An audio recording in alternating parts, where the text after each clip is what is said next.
Happy Monday. I bring to you, yes, I put my face on today. And I fixed my hair. I'm going to read chapter 4 from Cowdog, Faded Love. And it is called The Horrible Quicksand Monster. I don't know if you know what quicksand is. Quicksand is, it's a sand that's supposed, like it's in the desert, I think. And if you were to get stuck in it, you wouldn't want to move, because if you move and struggle, you sink further down.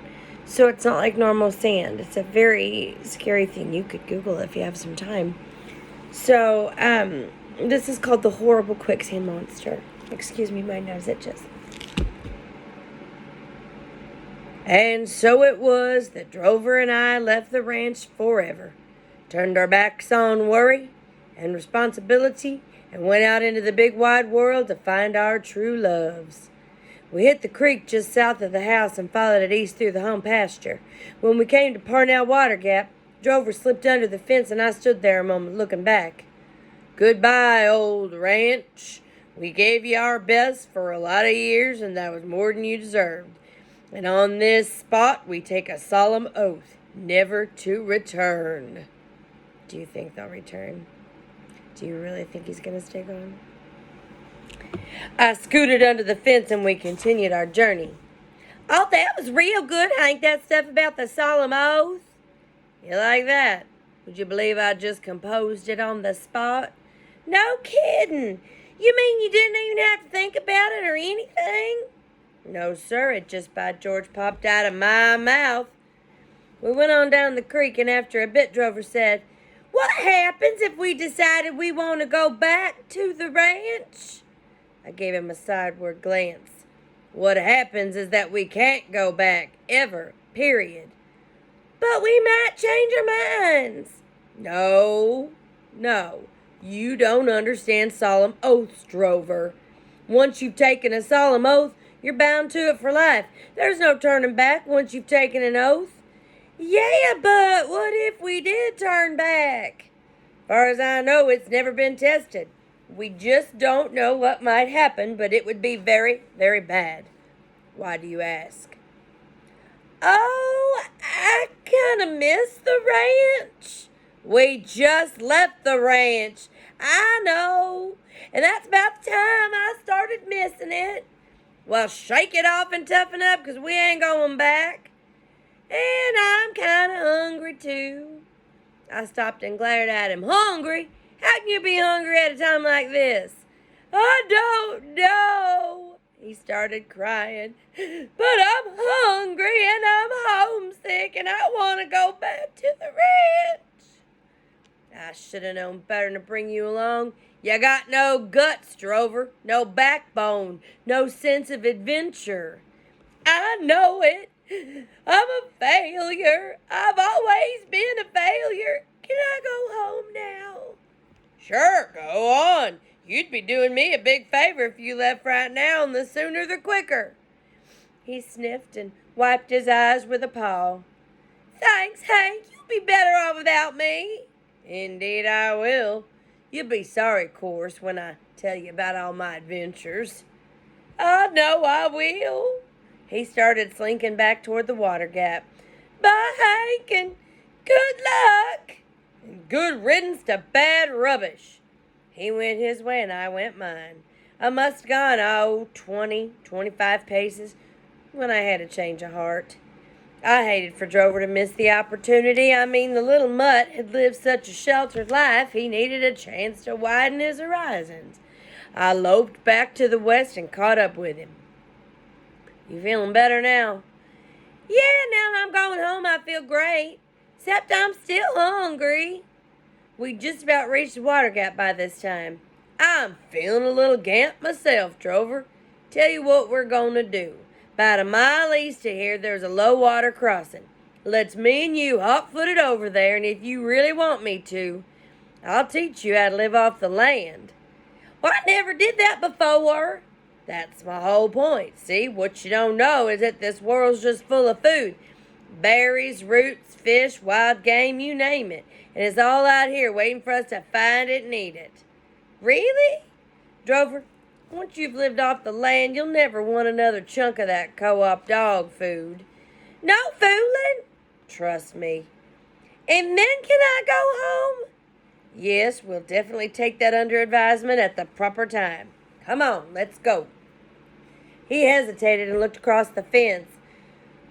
Well, it might be fun, and I sure am hungry. That's the spirit. Let's motivate. We headed down the creek again, this time at a faster clip. I kept glancing over at Mr. Homesickness and expecting him to have another attack, but I guess he was thinking about food. When a guy thinks from his gut, it changes his whole attitude. We reached the crossing along toward the middle of the afternoon. It was kind of a cement dam, see, with the country road going over the top, and there was a little pool of water backed up on the upstream side. When we walked up to the pool, we could see the perch and the minnows swimming around. See that, Drover? This creek's alive with food. It's everywhere. Our biggest problem is going to be trying to decide whether we want frog legs, minnows, crawdads, or fish for supper. I want a big fish. You want a big fish? By George, we'll get you one. How big a fish you want? Oh, 3-4 pounds ought to be plenty. A 4-pounder be all right. Coming right up. Watch me and study your lessons. I figured the quickest way to teach the runt was to demonstrate. Lectures and classroom stuff have their place, but there's no substitute for real live on-the-spot training. I am having a text-to-self connection. You guys are at home right now, and it's supposed to be school time, but it said that there's a place for classrooms and lectures, but there's no substitute for real life on the spot training. Well, you guys are going to get that. So I would encourage you to ask mom or dad or auntie or grandma how to cook a little bit. How can I do that? Maybe reorganize. Maybe, when you ride your bike or go walk around, get some exercise. But there's learning all around you. It's not just in the classroom. Okay, back to the story. I chose a place where the bank was maybe 2 feet above the water. I crouched down in some tall grass and directed my unusually keen vision toward the pool below. The dark green tint to the water told me it was a deep hole. See, if you want little fish, you go to shallow water, but if you're stalking 4-pounders, you set up shop over a deep hole. This is a fairly common knowledge among experienced hunters, but I had to explain it to Drover. Now, all you have to do is wait. Well, gosh, that sounds easy. You're catching on, son. You're going to love this easy life, and just wait till you sink your teeth into that 4-pounder. I was crouched on the bank, my muscles cocked and ready to explode. All I needed was a victim. The minutes passed.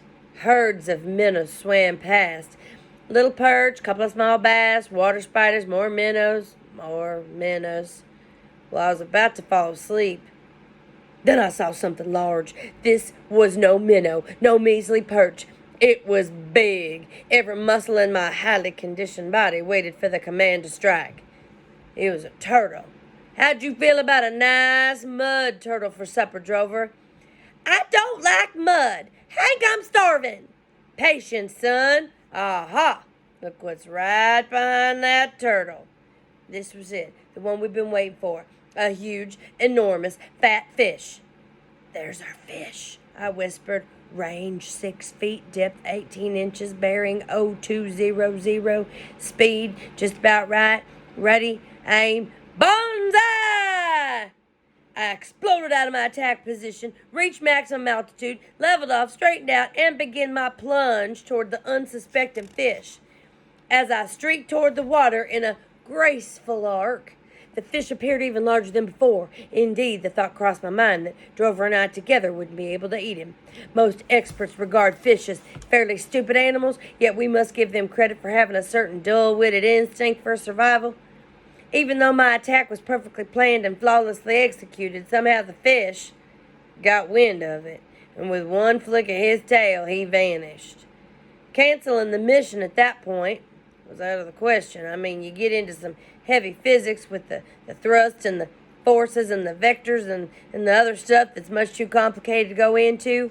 It's the kind of stuff we deal with every day in the security business, but the point is that Once you get a mass of pure muscle traveling downward at a high rate of speed, the physical forces unleashed cannot be reversed. Furthermore, in the event that someone miscalculated the depth of the water, this projectile is likely to enter the creek, pass through the shallow liquid, strike the bottom with tremendous force. Well, that darn creek wasn't nearly as deep as I thought, never mind what color it was. I buried my nose in 6 inches of mud on the bottom. Before you laugh at my misfortune and pass it off as just one of life's many jokes, let me point out just how serious it is when a guy gets his nose buried in 6 inches of mud under the dang water. Okay, first of all, your nose doesn't just pop out of mud, right? Second of all, it's very hard to breathe when you're trapped in deadly quicksand, mud. And third of all, well, the numbers collected by government agencies show that most of the people and animals who drowned between 1945 and 1984 had their heads under water. So laugh if you wish, but this was a life-threatening situation. I could have very easily, by George, drowned. No ordinary dog could have gotten out of that pit of deadly quicksand. I mean, that stuff didn't just hold me. It was trying to suck me down deeper and deeper. I tried to call for help, but as you might have already surmised, that didn't work. I kicked all 4 legs in the air. I thrashed. I fought. I twisted and turned and flailed the water, and with each thrash and frail, my life inched closer to darkness and doom.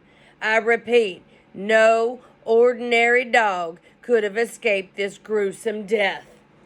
I escaped. Just follow the logic to its conclusion. When you have logic doing your talking, you don't need to brag.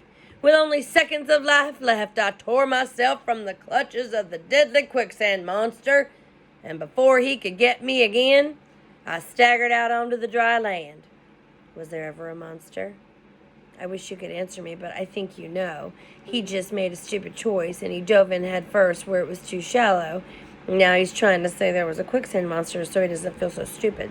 I think you knew that, but I wanted to make sure. Drover was right there, wagging his tail. Did you catch the fish? How'd you get all that mud on your nose?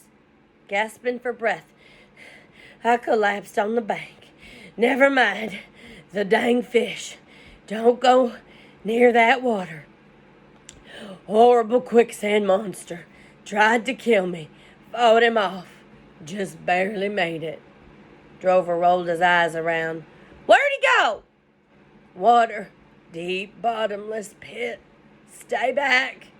I ain't gonna want to go home. No, it's all right. Whooped him. Ran him back in the pit. Just one thing, Drover. What? At last I caught my breath. Under the circumstances, I think it'd be a good idea for us to have minnows for supper. So, again, Hank is kind of crazy.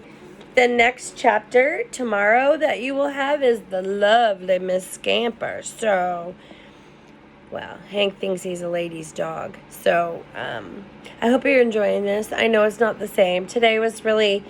This morning was tough because I was ready to come to school and I didn't get to come to school. But I will keep these videos coming. I'm going to work on some things for you. I did some meditation videos and that I posted that we've done together. And I'm just going to keep on posting. So just know more instructions about learning are coming and look for chapter 4 tomorrow. All right. Talk to you guys soon.